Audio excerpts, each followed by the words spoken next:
Hey, you guys, happy Monday. I get to get on here and share a little devotional with you guys.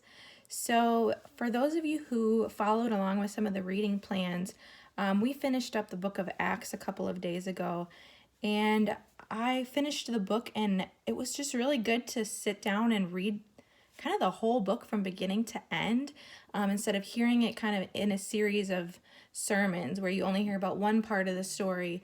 And so it was really good to hear about kind of the early church and how it was came about and how they met together, and then how Paul was this like persecuting person, and then he had this radical conversion, and then he became this awesome missionary going all over the world and telling so many people about Jesus.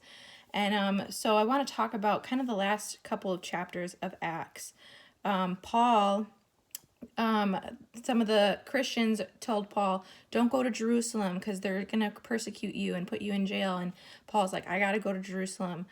So he goes to Jerusalem and he's preaching in the synagogues. And of course, the religious leaders didn't like that because they felt that he was preaching like for a cult.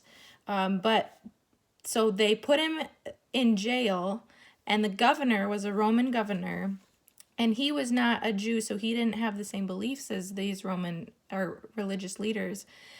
So his name is Festus, and so Festus keeps Paul in prison as a favor to the Jewish religious leaders, even though Festus was like, well, Paul didn't do anything wrong. And so Paul is in prison for over 2 years. And even though he didn't do anything wrong, he was just preaching, you know? And I just think about Paul and I relate to him during that time. Like, we're kind of, it feels like we're in a prison in our homes right now. We're quarantined. We're not allowed to go out. And it just, I relate to that, man, it's been like, what, 3 weeks, 2 or 3 weeks right now. And I think we all are kind of just chomping at the bit. We just want to get out, and we're frustrated. And it kind of feels like we're in this period of waiting. Like we're just waiting to get back to how our lives were. I'm waiting to get back to school so I can graduate, waiting to get back to school so I can finish, this and see my friends again. And we're almost like waiting just so like we can skip this season right now. And I just want to challenge you guys that God has something he wants to do in this season too. So don't fast forward this season and just try and look forward to when it's done. I know we can look forward to it, but man, God wants to do something during this season of waiting too. And so after Paul's been in prison for 2 years, and Paul was not, it's not like he had his iPhone. It's not like he had FaceTime where he can talk to people. Like he doesn't get to eat whatever snacks and ice cream and garbage food that he wants to. Like he's in prison.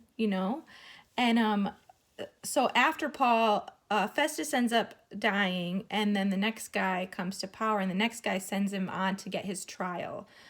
So he goes before King Agrippa. Now, this is like big dog, it's the King Agrippa.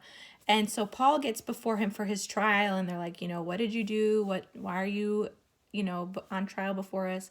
And Paul starts preaching the gospel. And that's just so cool. Like I think God wants to do something in you guys in this season to prepare you for something that's coming. And don't miss out on this preparation time. I think Paul could have become very jaded, very frustrated. God, I'm trying to do all this good work for you, and you just put me on hold here. But Paul used that time to propel him forward. And when he got before the king, he preached. And I wish I could say that the King Agrippa became a Christian, but he didn't. So this is the verse. It says, then King Agrippa said to Paul, do you think that in such a short time that you can persuade me to be a Christian?